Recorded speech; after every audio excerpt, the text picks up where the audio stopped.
Hey everyone, welcome. This is Jason Clemens, Doctor of Chiropractic at the Rock Health and Wellness Center, and this is Life with Jason Clemens, DC, on this beautiful Friday evening in Lubbock, Texas, right here from the Rock Health and Wellness Center studios, and on the radio at 98.7 Walk by Faith, 1420 AM, 987radio.com. We're on social media tonight, streaming on all of our channels. The Rock Health and Wellness Center is on Facebook, at Health from the Rock on YouTube, and Jason Clemens DC on X. We're out there. If you want us, it's Friday night. We're talking about health. What else would we be doing on Friday night? Going on a date? Are you kidding me? No, just kidding. I went on a lunch date with my wife and my daughter, and then we came back up to the office afterwards, and they both got adjusted and they both got shockwave. So I have taken care of my duties for this Friday. So that's great. Leslie and we're just about to be married 32 years. So and we dated for 6 years before we got married. So we figured it out, I think. So how to get along with each other and how to make it work. So we're doing good, and it's okay if I'm on the radio from 6 to 7 on this beautiful Friday evening, because you know what? I'm 54 years old and I like talking about health. That's what we do. We talk about health, and then people listen. Some people listen, and if they do, then they might learn something. And if they learn something and they get healthier, then we make the world a better place. What's wrong with that? What's wrong with making the world a better place? I don't think anything. So, hey, but I did get patients adjusted today, got everybody taken care of, and then went and got a fabulous massage from Lorianne. I started to put her number up and for everybody, but I think I'll do it this way. If you need a massage therapist, if you're looking for an awesome massage therapist, um, somebody that just does a great job, send me a text or send me a message, 806-794-0400, and I will get you Lorianne's number. She's great. She's great. She's at Eucalyptus Lane over off of Indiana, just inside the loop behind Star ER. So if you're looking for somebody, you're looking for a massage therapist, Lorianne is great. So went over there, got an hour and a half massage. I highly recommend an hour and a half massage. If you've never had a massage before, then I still recommend it. And you guys that only get hour massages, you should try it. I just completely have stopped with any hour massages. It's too short. You just about the time you get relaxed and comfortable and you enjoy that massage, then all of a sudden it's over.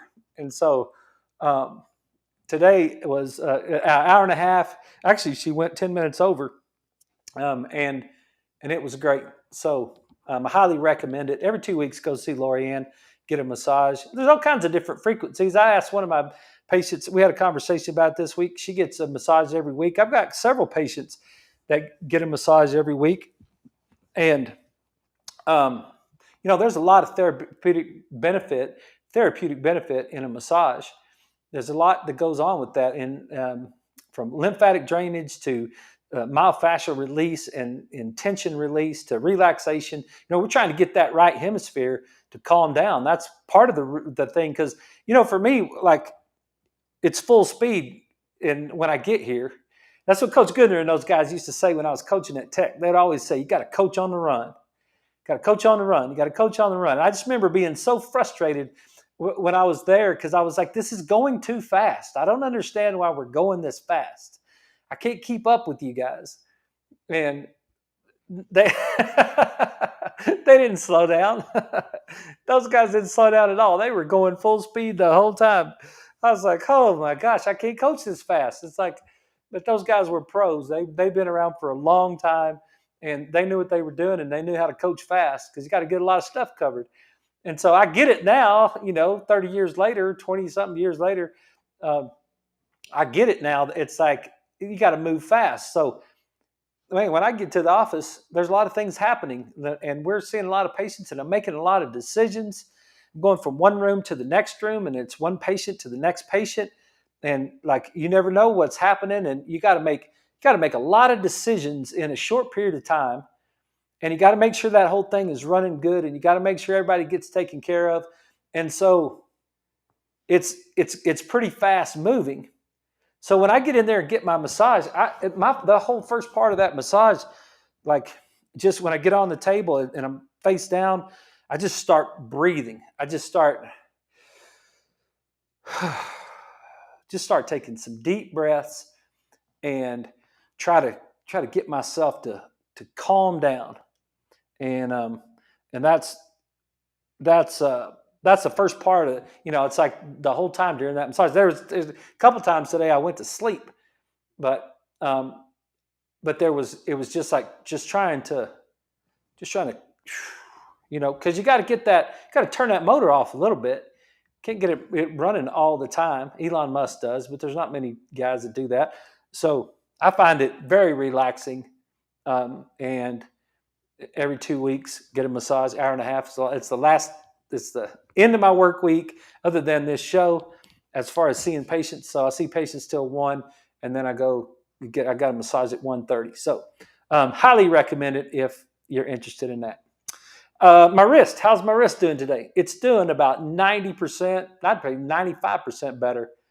When I get in full extension right there, I could still feel just a little bit of pull right along the front part of my wrist, but don't have any tape on it. I did put 4 minutes before I got on the air tonight. I put 4 minutes on the Erconia on it, lasered it up again, but yeah, feels great. Kept the tape on it last night, all night long. Took the tape off this morning. Haven't done anything else. So just to let you know, what was it? 2 nights ago. Yeah, Wednesday afternoon. I had to quit, and I don't want anybody to think that I'm a sissy boy either, because I'm not. And I also don't want you to think. My mom texted me as soon as the show was over last night. She's like, "I don't care what you say on air. I'm your mom, and I can ask you and be worried about your wrist." And I was like, "Come on, mom." But no, it's like, I'm not trying to talk about my wrist because I'm talking about some sort of ailment. I'm talking about my wrist because I'm trying to share with you about how I would handle a sprained wrist. And it was pretty intense on Wednesday. By the time the day was over Wednesday, I couldn't adjust with this hand. I couldn't put my hand in extension and push with it. And so I was having to change the way I was adjusting. I was having to keep my wrist straight and use the top of my fist and use the drop tables. I was having to change my adjusting. And so it's not a big deal to a lot of people, but it's a big deal to me. And so after the show on Wednesday night, I hit it with the Shockwave. I put the tape on it. Then before the show last night, we did that, or during the show last night, we did the Erconia for 4 minutes on the inflammation setting. And then I kept the tape on it last night. So, but no time, didn't put ice, never, not at all. Wasn't interested in icing down my wrist. Not going to do that because it slows down the nervous system, right? I'm not going to slow down my nervous system unless I'm just the very, very bottom of the barrel. Like, I just can't stand it anymore. I'm not going to do that. And then, of course not, did I take a Tylenol or an Advil or some kind of a Aleve or something like that? Absolutely not. And so, no way. Not going to take that. I would have for the first 30 years of my life, before I learned what a subluxation was, before I learned what health was, before I learned how the body heals itself, right? The body is a self-healing organism. And so that's what's going on with the wrist. It's pretty cool, and I enjoy sharing it with you, just to kind of let you know how we handle stuff like that, how I handle stuff like that. I do the same thing if I sprain my ankle. I do the same thing. Well, my knee. I told you guys about my knee, right? A couple weeks ago. It's just kind of funny. It's kind of funny. All of a sudden, my joints are breaking down, but these were legitimate things. It was something in my workout got my knee, I think, and then I think maybe the Shockwave, holding that Shockwave handle all week long, might have done it to my wrist. But what did I do for my knee? Right? I went to my chiropractor. I told my chiropractor about my knee, and he worked on my knee and about made me cry and release some of the muscles around my knee, and it's been doing much better since.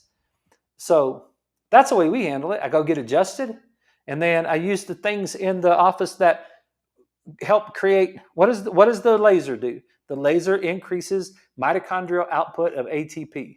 It increases the power to the cell. That's what the laser does.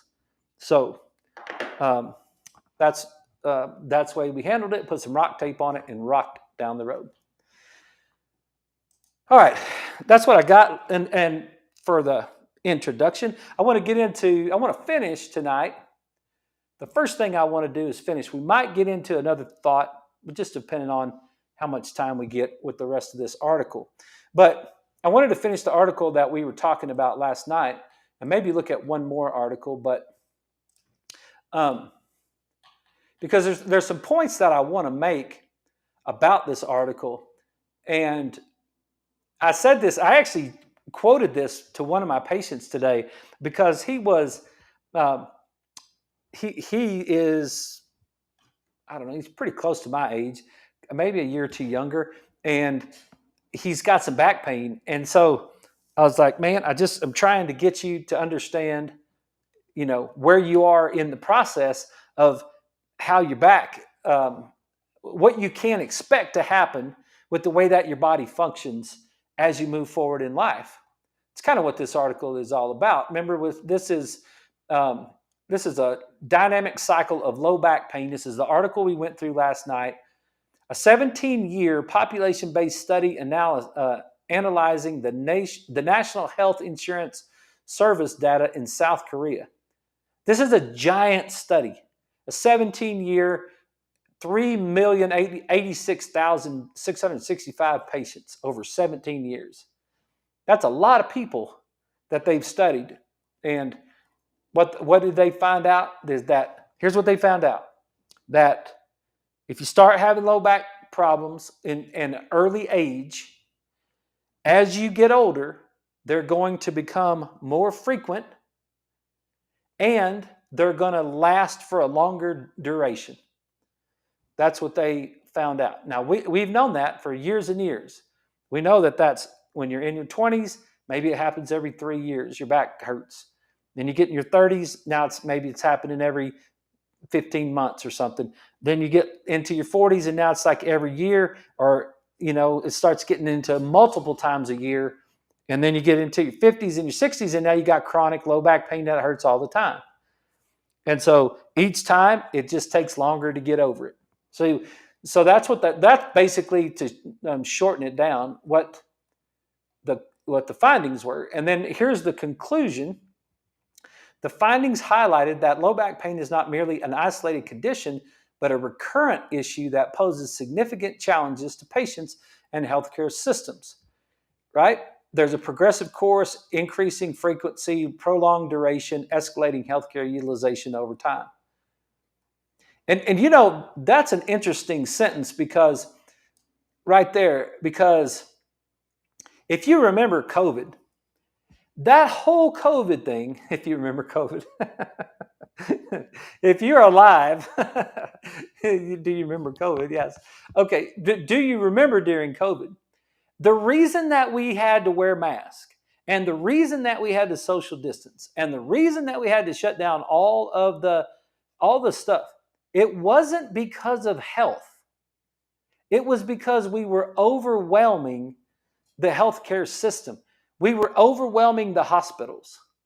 We had too many people going to the hospitals. The hospitals didn't have enough resources to take care of all the sick people. And so that's the reason that we did all that stuff. It was crazy to me. It was insanity to me while it was going on, because it was like that's the reason I'm on this radio show. You guys have heard me say that before. I told the mayor, look, you guys quit making me out to be a villain, right?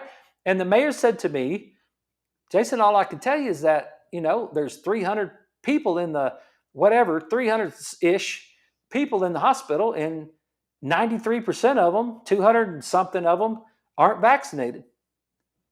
And I was like, yeah, but there's only 300 people in the hospital, and there's 300,000 people in our town. Why don't we teach the 300 people who are in the hospital how not to be in the hospital and leave the other 297,000 people alone? Does that sound crazy to y'all? I mean, why do we have to vaccinate 300,000 people so that we can keep 300 people out of the hospital? Like, what do they care about? If I'm not in the hospital, what do they care about me? They don't care anything, a single thing. If I got COVID and went home and stayed at home for 2 weeks, just like I did, they don't care anything about that. I'm not bothering anybody. I'm not passing it to anybody. None of that stuff, right? But the reason that we had to do all that stuff is because we were overwhelming the healthcare system. Now, the reason I say that is because when you read this little sentence right here, if you think about it, that's a big deal in our society. If you don't think that's a big deal, that's a big deal. Because those people have a big stick over there. They carry a lot of clout. They carry a lot of power. That health department we got over there that never talks about health, that health department over there, they have a lot of power. Who does, when we get a measles outbreak come to Lubbock, who do they call? They call the health department. They don't call the health doctors. They call the health department, and then the health department talks about whatever they talk about over there. And I great people, whatever. I love them all. So, but that's going to be the way that's the way that we get pushed as a society, is based on, that's where your insurance, you think it doesn't matter to you. It matters. It matters a ton, because there's your insurance premiums right there. And how much does insurance cost? It costs a bunch, right? And how many deductibles? You know how many deductibles we see in here that are $4,000, $8,000, $10,000 on their people's deductible? And it's like you got to pay $1,000 or $1,200 or $1,500 a month for your health insurance. And then on top of that, you got to pay a $4,000 deductible. What is that? $1,500 a month, $18,000 a year, plus another $4,000. You got to pay $22,000 a year to get benefits from your health insurance. Like, wow, that's what that means right there. What this means is just, and this is a simple little low back pain article, but low back pain follows a progressive course with increased episodic frequency, prolonged duration, and escalating healthcare utilization over time. Now, let me tell you this. The insurance companies are going to care about that just as much as it is for them to make money. They're not going to care about that as far as what it does for your health. Never get that confused. And we're having a good fun Friday tonight. I'm not even mad about anything, but it's funny when you break this stuff down and you really understand it. Because I'll have patients make they'll try to set their treatment frequency based on their insurance benefits. That whatever Blue Cross does, they'll try to set their frequency on that. And it's like, do you realize, you're not thinking that through very well. Like, you're really not thinking that through, because you're letting some greedy person, some board member, some suit and tie fella in some boardroom somewhere dictate to you what kind of care you're going to get based on some sort of crap insurance that you're going to get for, right? It's not a good idea. So just watch out for that. This healthcare utilization, just watch out for that. Okay. Recommendations. I'm going to get along. I'm going to get along with it because I wasn't trying to get fired up. Okay. These findings highlight the need for early, intensive management and long-term follow-up strategies. That right there is what I told my guy this week. I said, look, dude, you're late 40s or 50-something years old, and you've got bad back pain and and it's getting worse as you get older. And the findings of the studies say, listen, you need intensive management. Not just adjustment every 3 weeks, not just, oh, I'll get 3 adjustments, I'll come back and see when my back hurts again, right? No, that's not what they're talking about doing. Why? Because that what they know from the studies is that that model right there, if you get 3 adjustments and your back feels better, that model is not going to be good for you down the road. You got to get reestablished proper neurology and proper musculoskeletal function. That's what you're really looking for. And so we want to have intensive management and long-term follow-up strategies to mitigate the growing burden of recurrent low back pain on individuals and what? And healthcare systems. Like, that's a thing. That's what I was just talking about. We got to get the burden off of the individual and the healthcare system, because we can't be taking care of all these low back pain people all the time. It's eating up all of our resources. It's like it's a crazy way to think about stuff. That sentence ought to have a period right after individuals. We mitigate the growing burden of recurring low back pain on individuals and their families, right? This study underscores the need for healthcare systems to shift from episodic management to comprehensive long-term strategies for addressing low back pain. Comprehensive. What is comprehensive? In our world, physical, chemical, and mental emotional stresses. And I'm going to take just a pause right there, because man, I thought of this last night. I've been drawing this, and you guys may have seen this. Me draw this for you. I think I've drawn it on this show, but I've been drawing it wrong. And I don't know, it was like maybe 3 o'clock, 3 o'clock this morning. I was like, here's the way I've been drawing this graph. And I've been saying that this is the symptom line. And I've been saying you can add your physical, chemical, and mental emotional stresses together, and that's going to give you the distance from there to the top is your ability to adapt. And then if you go and put anything over the top of that,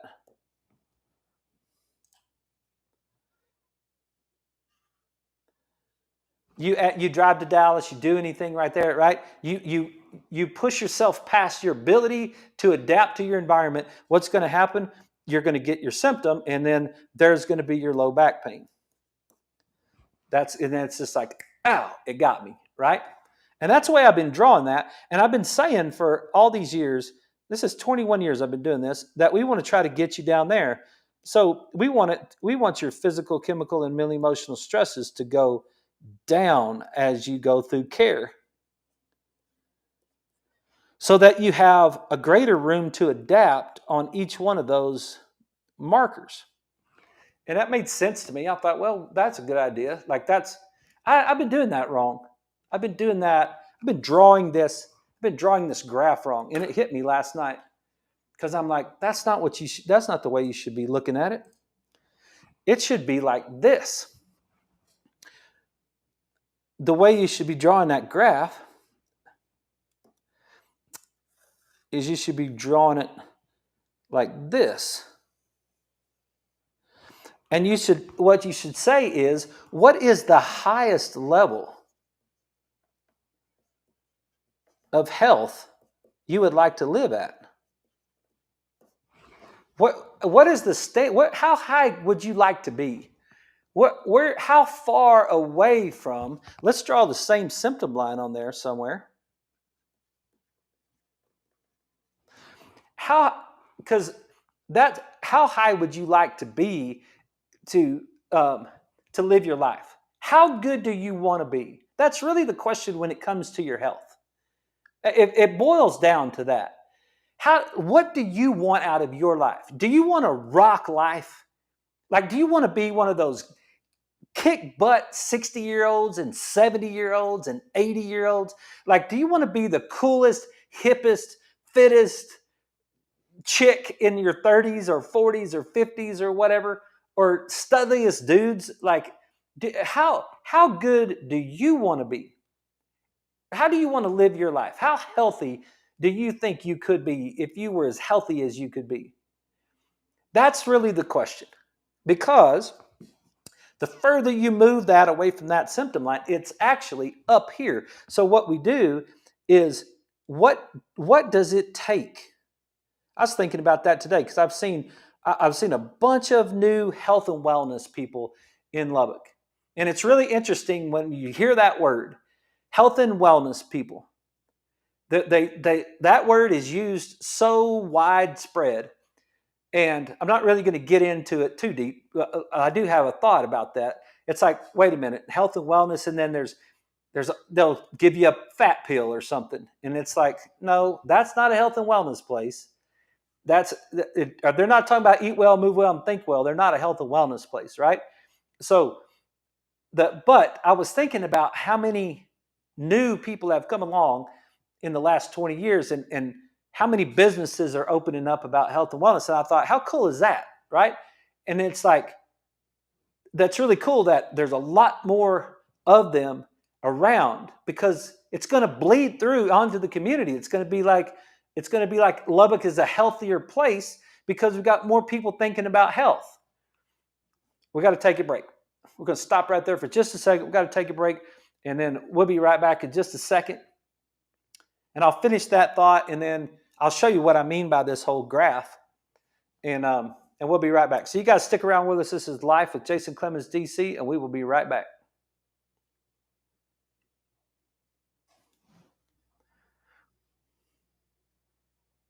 If you are new to the social media show, what we've got going on we've got two things happening at the same time. We've got our social media stuff that's happening on Facebook, YouTube, and X. And then I'm doing a live radio show on a local radio station right here in Lubbock. And so Walk by Faith Radio, Victor and Letty Flores, great people, have let me be on this station. So we're doing that, and they've got to take a commercial break right in the middle of the show. So I'm listening to the radio in my ear, and I'm using this microphone right here to do my radio show off my laptop, and then my microphone on my chest is running to my social media stuff. So that's why sometimes I don't get my eyeballs on the clock, and it surprises me. It surprises me in my ear. And so, but that's what we're doing. We're kind of we got to take a break for just a second. On the social media part of it, we don't have to take a break. We can just keep going, and they'll catch up with us. So if you think about this, well, to finish that thought, what does it take? What does it take to stay up here at this level?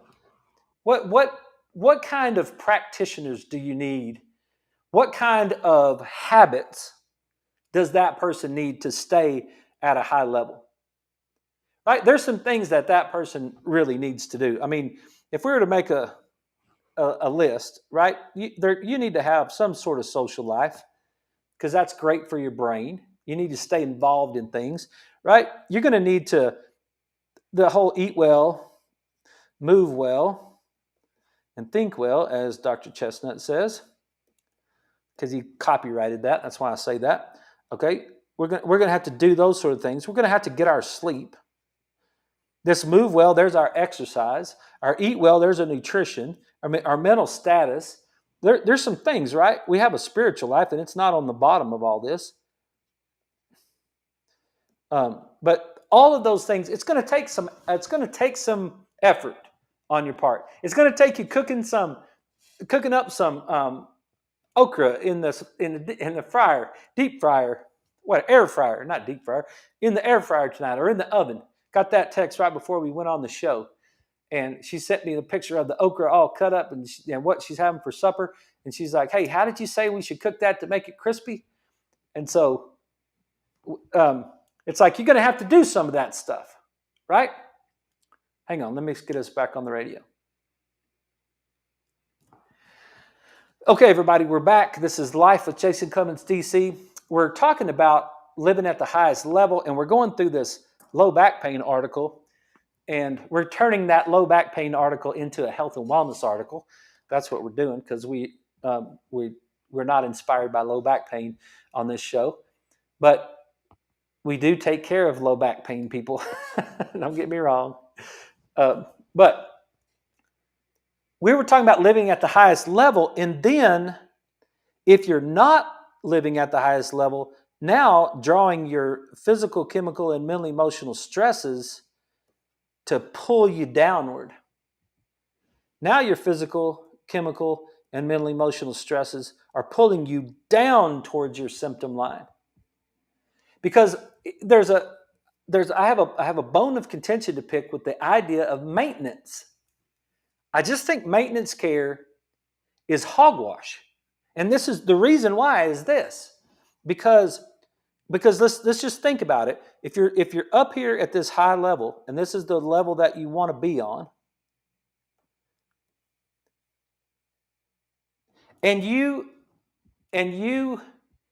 don't get care, you don't eat right, you don't think well, you don't move well, what happens to where you are? Right? You start going downhill.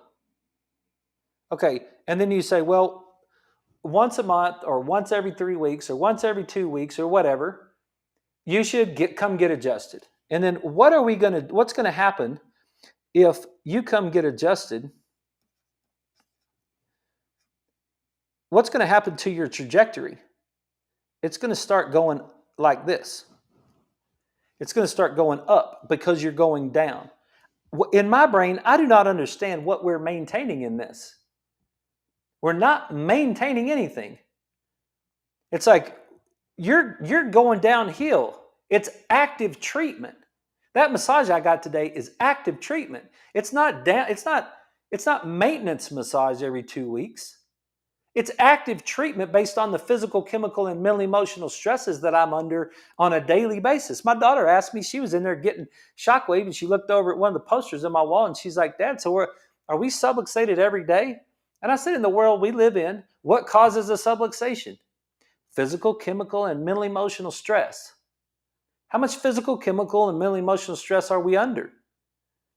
We're under a lot of it, right?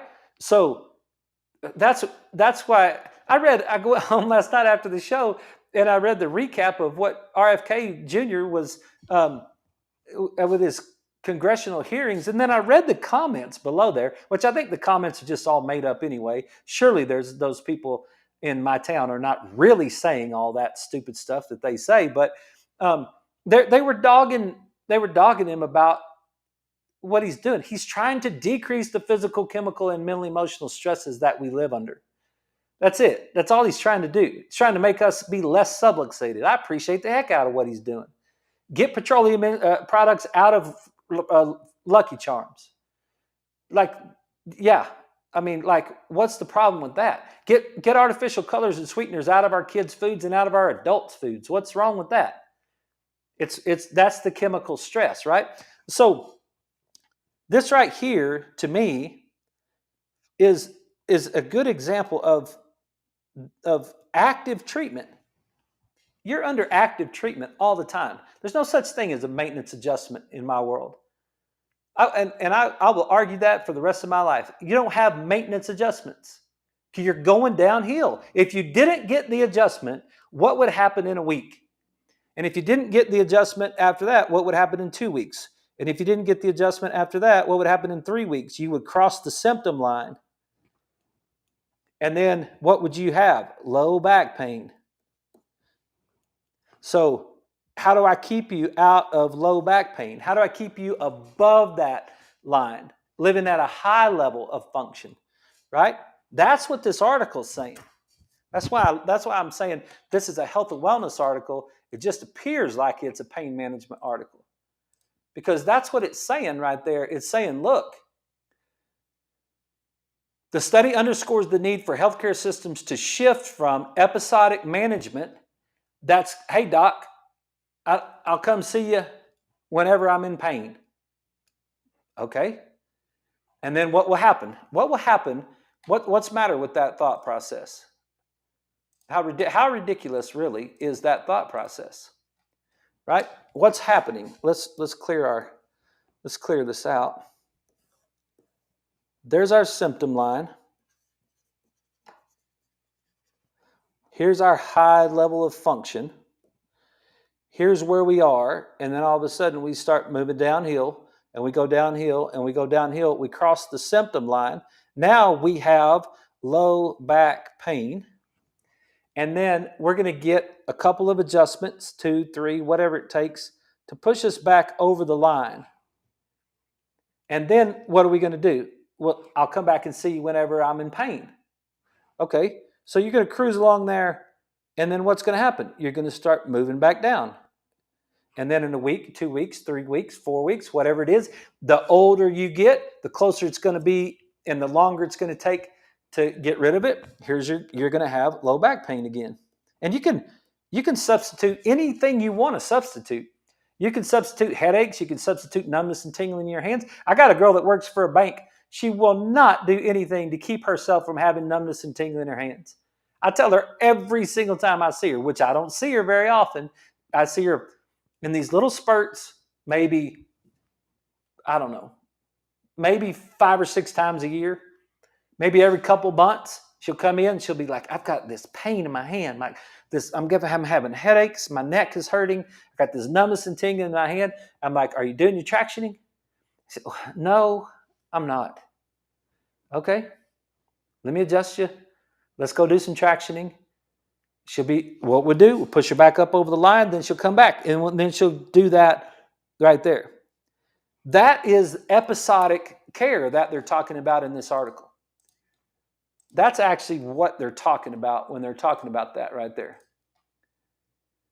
The study underscores the need for healthcare systems to shift from episodic management to comprehensive, longer-term strategies for addressing low back pain. Longer-term strategies. How long is a longer-term strategy? How long is a longer-term strategy? People say, Doc, how often should I get adjusted? Okay.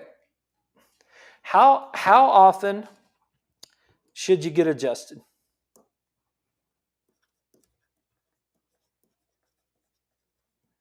Okay, in my world, the only reason you get adjusted is because you're subluxated.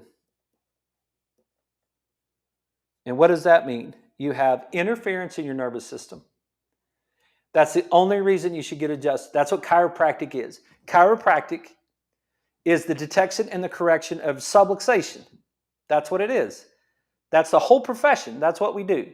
That's what the laser is for. That's what the shockwave is for. That's what the vibe plates are for. That's what the decompression table is for. That's what the adjustment is for. That's what everything that we do in my office is, simply to try to eliminate interference from your nervous system and let your nervous system run your body like it's supposed to run your body. That's what we do, okay? So you should only get adjusted when you're subluxated. So the question becomes, what causes the subluxation?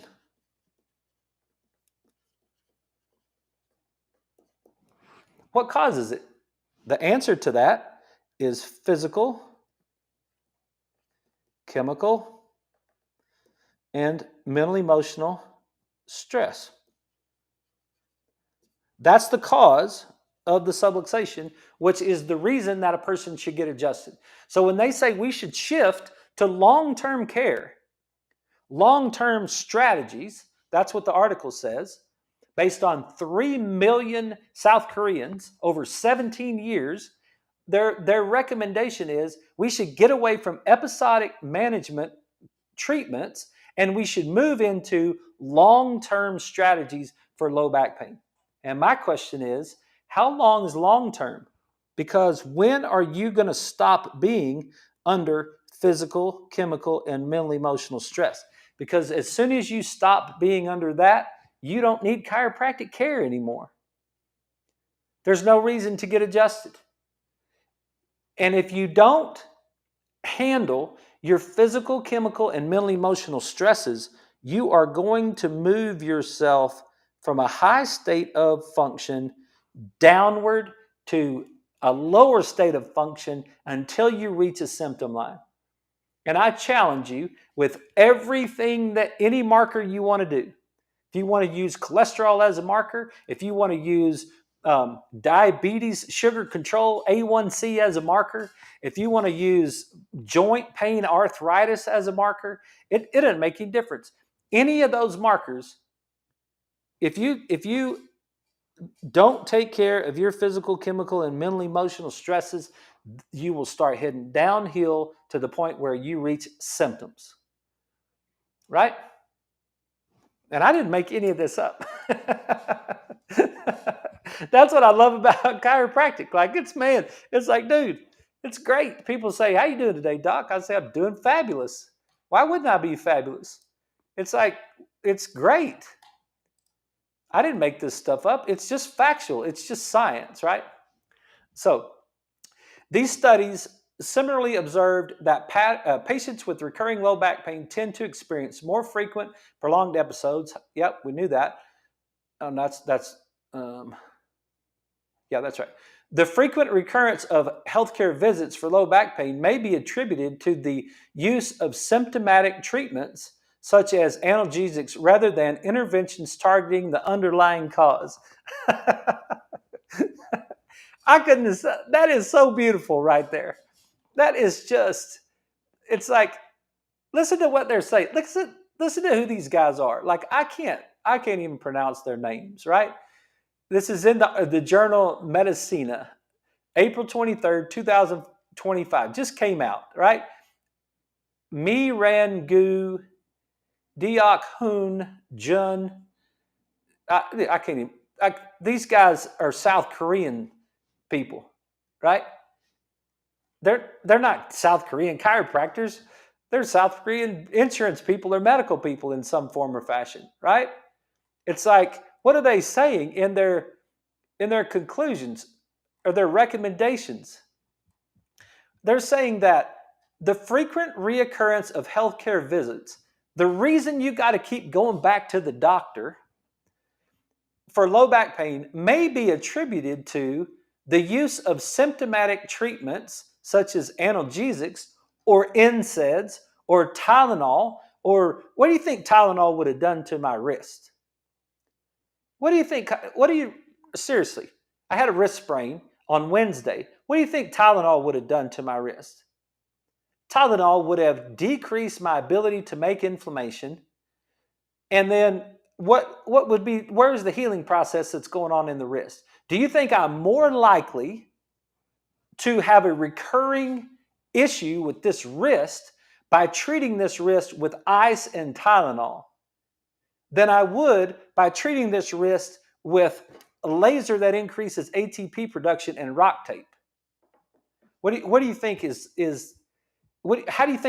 how many reoccurring problems do you think I'm going to have with this wrist based on doing things that are health related versus doing things that are analgesic painkillers because, oh my gosh, my wrist hurts and I need to take a Tylenol because my wrist hurts? It's like, no, that's not the truth.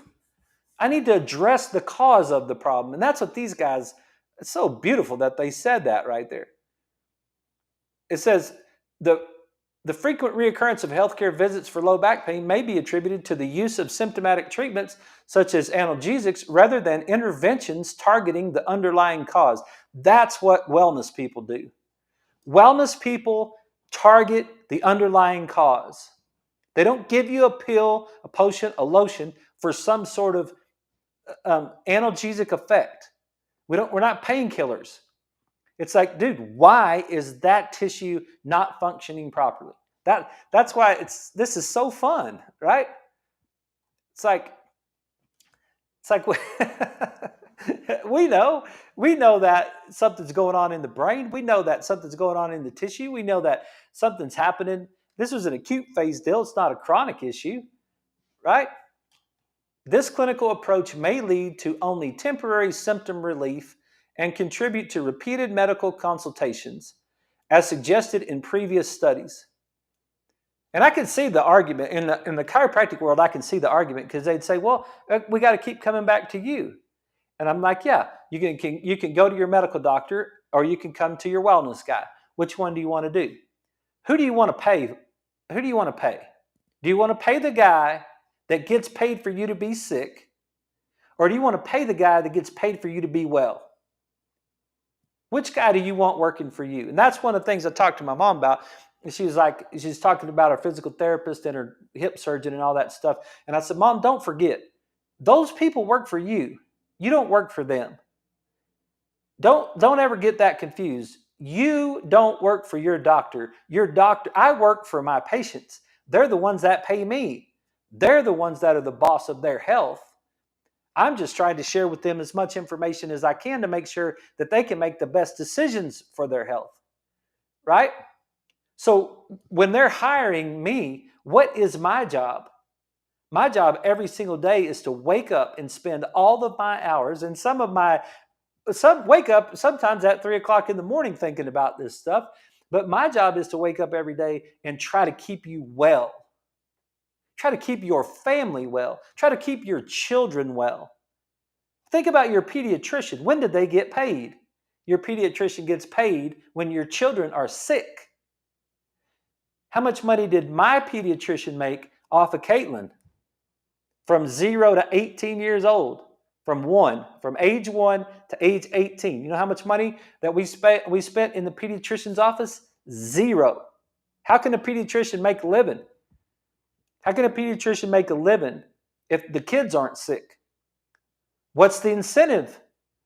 And what's the incentive of the health department to really work? What's the incentive of the hospital? You know what happens when hospitals, they'll freak out if people don't show up at the hospital. They need more people there. They need more procedures done in the hospital. They need to make sure we get as many days as we can possibly get paid for in the hospital, right? It's not the people's fault, it's the system fault. But what this article is saying is, it's saying what you want is the guy that wakes up every morning to try to keep you well. And if you have to do that, then you better know something about physical, chemical, and mental emotional stress. You better know something about why the heart goes to 130 beats per minute when you stand up.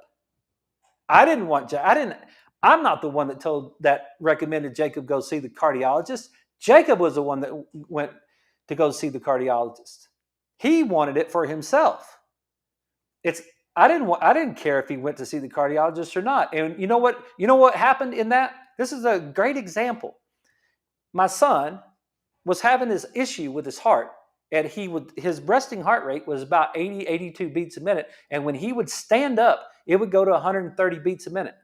He went to the medical doctor, the emergency room, the cardiologist. He wore a monitor on his heart for 2 weeks.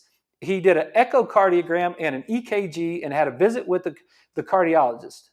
You know what he found out? He probably spent $4,000 or $5,000 doing all that stuff. You know what he found out from all of those visits? Nothing. All he found out was, there's nothing wrong with your heart.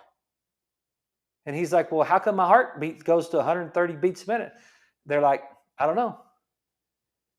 And then that's it. What am I supposed to do about that? I don't know. It's not their job. It's not their job. They're not interested in that. The patient that's right in front of them, if he stands up and his heart rate goes to 130 beats a minute, he's standing right in front of the cardiologist. The cardiologist is telling him, there's nothing wrong with your heart. Well, what am I supposed to do? Right? If there was something wrong with his heart, this cardiologist would know everything about it. I'm not dogging the cardiologist from that standpoint. But what I'm saying is that, like, they're not into wellness. There was nothing that they're going to do to help my son. If he had a heart problem, then they could help him. But he still had the problem, right? So we had to address it from a health and wellness standpoint. That's what this article is talking about. That's when they say long-term strategies.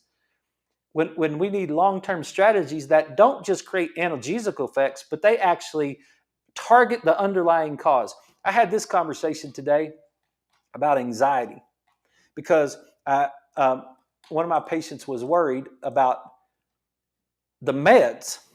Now, I can't do anything with the meds, right? I can't tell a patient to take meds or not take meds. But what I was saying was this, that there is a stimulus over here. And that stimulus is firing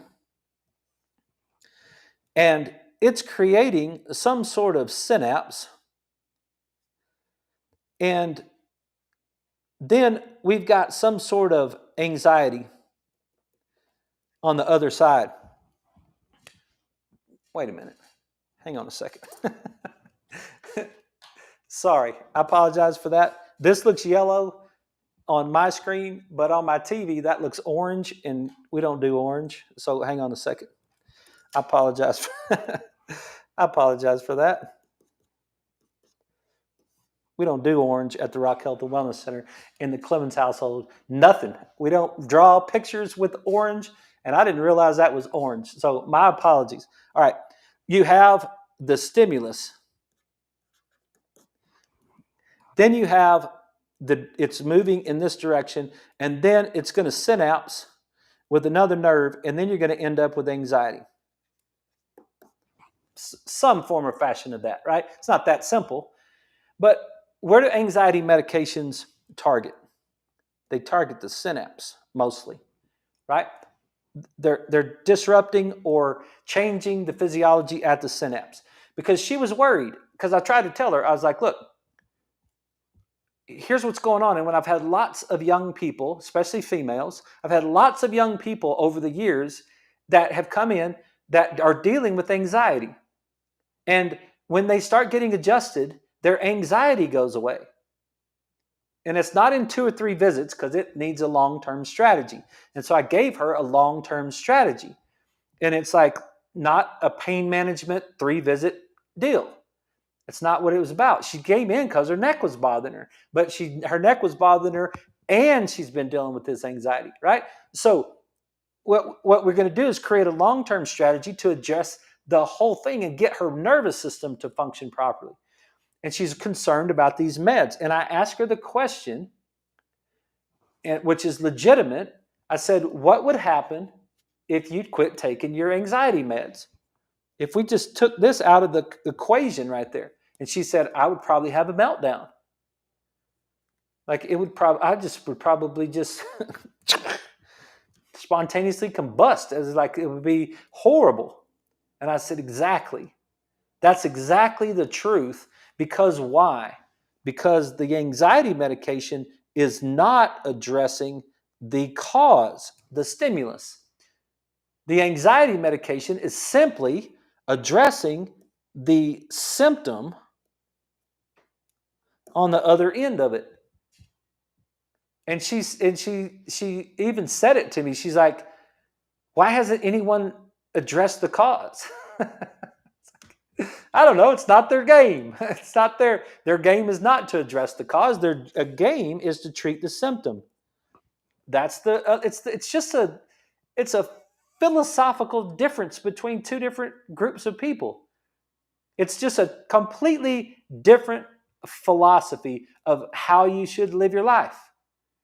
And it's like, it doesn't mean they're bad people. I love those people, a lot of them. Some of them I don't like at all, but some of them they're great people. I take care of a lot of them. But it's like, look, they're just going to give you this, because it's like what we're going to do is we're going to address the cause. I promise you the anxiety is from physical, chemical, or mental emotional stress. That's the cause. They're not broken. You are absolutely not broken. You absolutely do not have a chemical imbalance. You just have an abnormal firing pattern in your nervous system. For some reason, that's the job of a wellness doctor. Find the answer to her question. What is the stimulus? Get rid of that. Resolve it. Balance it. Inhibit it. Address it. Find out what she's got too much of or too little of and address that stimulus. And then what happens? Then you don't need the anxiety medication. And she said, well, how would I know? And I said, well, if we started giving anxiety medication to a healthy person, it would probably make them sick. So as you start to get healthy, you need to work with your medical doctor and work with how you're going to get off those drugs. I can't take you off that anxiety medication. But what I can do is because it'll be, like I said, you could use any symptom you want to use. What I can do is this. I can